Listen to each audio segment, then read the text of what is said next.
जय माता दी दोस्तों, आप सभी पर माँ भगवती की कृपा सदैव बनी रहे। आज हम सुनेंगे दुर्गा सप्तशती पाठ का अध्याय 8, जिसे आप अंत तक अवश्य सुने। तो चलिए शुरू करते हैं। तो एक बार कमेंट में जय माता दी लिखकर आप इस अध्याय को अंत तक अवश्य सुनिएगा, ताकि आपकी समस्त मनोकामना पूर्ण हो। माँ भगवती अपने भक्तों पर सदा अपनी कृपा बनाए रखें। तो एक बार कमेंट में जय माता दी लिखते हुए इस अध्याय को अंत तक सुने। इस अध्याय में रक्त बीज का वध। मैं अणिमा आदि सिद्धिमयी किरणों से आवृत्ति भवानी का ध्यान करता हूँ।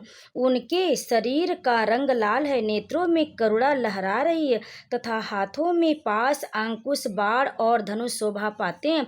ऋषि कहते हैं, चंड और मुंड नामक दैत्य के मारे जाने तथा बहुत सी सेना का संहार हो जाने पर दैत्यों के राजा प्रतापी शुंभ के मन में बड़ा क्रोध हुआ और उसने दैत्यों की संपूर्ण सेना को युद्ध के लिए कूच करने की आज्ञा दी।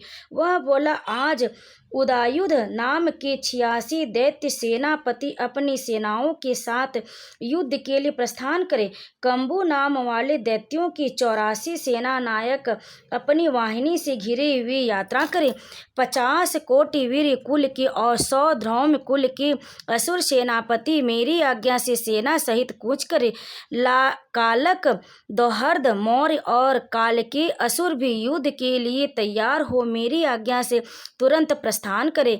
भयानक शासन करने वाला असुर राज शुंभ इस प्रकार आज्ञा दे सहस्त्रों बड़ी बड़ी सेनाओं के साथ युद्ध के लिए प्रस्थित हुआ। उसकी अत्यंत भयंकर सेना आती देख चंडिका ने अपने धनुष की टंकार से पृथ्वी और आकाश के बीच का सारा भाग गुजा दिया। राजन, तदंतर देवी के सिंह भी बड़ी जोर जोर से दहाड़ना आरंभ किया। फिर अंबिका ने घंटे के शब्द से उस ध्वनि को और भी बढ़ा दिया। धनुष की टंकार, सिंह की दहाड़ और घंटे की ध्वनि से संपूर्ण दिशाएं गूंज उठी। उस भयंकर शब्द से काली ने अपने विकराल मुख को और भी बढ़ा लिया और इस प्रकार से विजयनी हुई। उस तुमुल नाद को सुनकर दैत्यों की सेना ने चारों ओरों से आकर चंडिका देवी, सिंह तथा काली देवी को क्रोधपूर्वक घेर लिया। राजन, इसी बीच में असुरों के विनाश तथा देवताओं के अभ्युदय के लिए ब्रह्मा, शिव, कार्तिकेय, विष्णु तथा इंद्र आदि देवों की शक्तियां जो अत्यंत पराक्रम और बल से संपन्न थीं, उनके शरीरों से निकलकर उन्हीं के रूप में चंडिका देवी के पास गए। जिस देवता का जैसा रूप, जैसी वेशभूषा और जैसा वाहन, ठीक वैसे ही साधनों में संपन्न हो, उसकी शक्ति असुरों से युद्ध करने के लिए आए।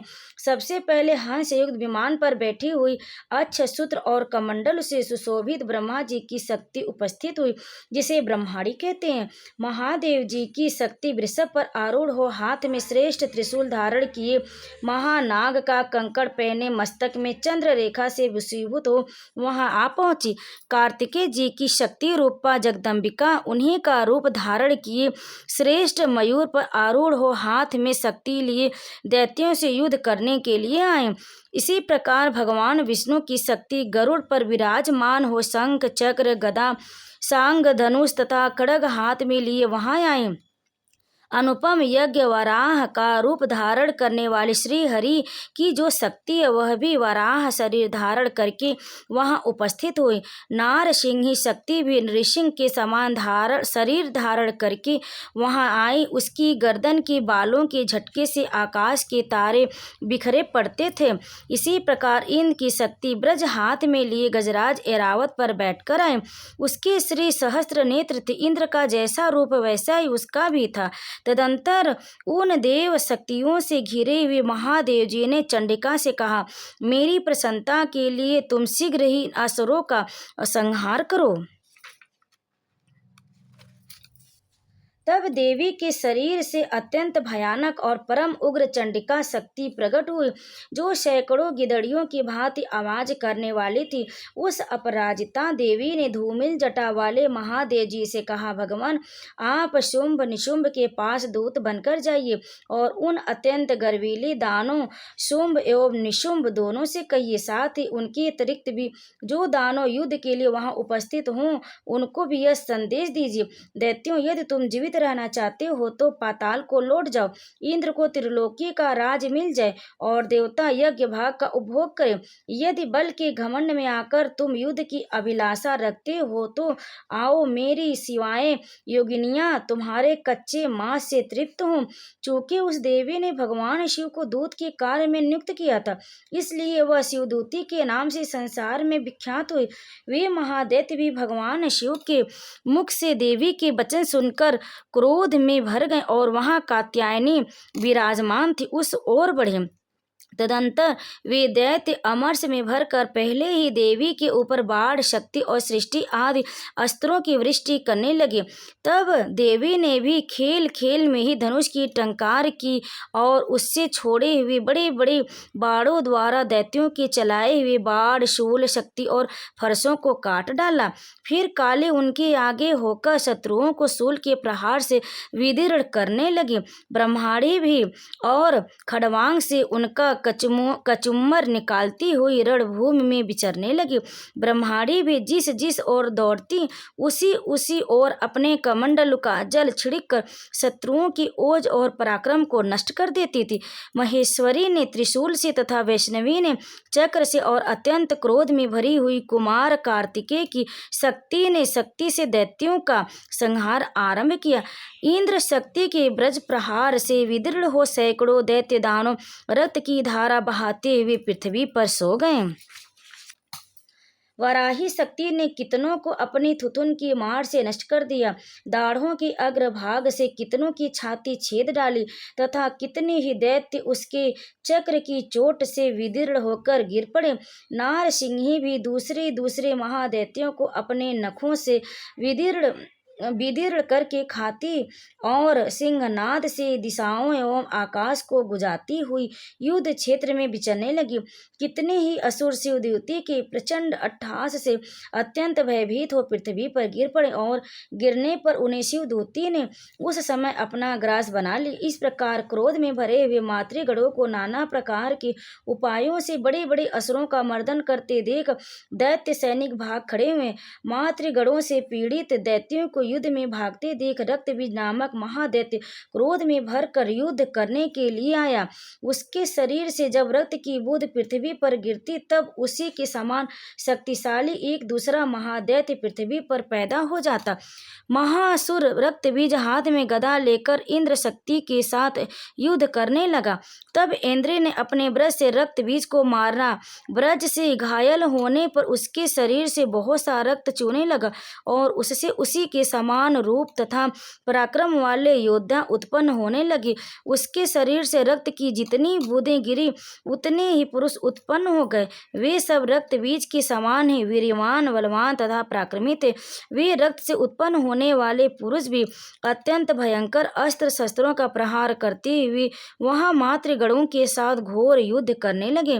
पुनः व्रज के प्रहार से जब उसका मस्तक घायल हुआ तब रक्त बहने लगा और उससे हजारों पुरुष उत्पन्न हो गए।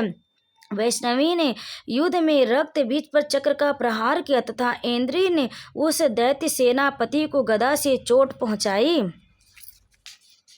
वैष्णवी के चक्र से घायल होने पर उसके शरीर से जो रक्त बहा और उससे जो उसी के बराबर आकार वाले सहस्त्रों महादैत्य प्रकट हुए, उनके द्वारा संपूर्ण जगत व्याप्त हो गया।